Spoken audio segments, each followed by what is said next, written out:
In other news, invasive species have already caused damage to our state. Now that includes the reason Lake Elmo must be drained this fall. Q2's Brandon Warren tells us how to deal with these invaders. A seminar was held at Riverfront Park to educate school-age children on how to identify and prevent invasive species in our area. We've got birds, we've got insects, we've got plants, we've got animals that are non-native, and they've been brought here by human interactions, and they're really starting to wreak havoc. These invasive species can take over entire ecosystems, and because they have no natural predators, they go unchecked and are harmful for many reasons. Essentially, they take up all those resources, those micro resources, and leave nothing for the natives, and the natives really suffer and tend to disappear. They can take over areas where we want to go boating and fishing. The plants can become so thick that you can't fish or swim there anymore.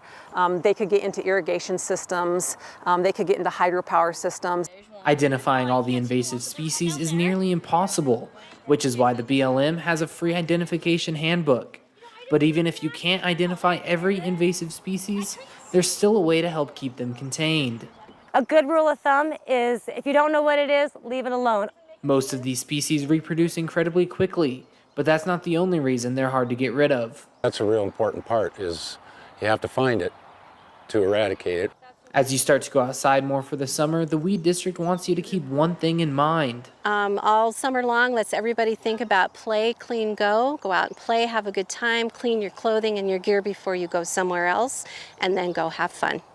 In Billings, Brandon Warren, MTN News. Thanks, Brandon. Brandon tells us the best thing to do if you find an invasive plant or animal species is to contact your county weed district.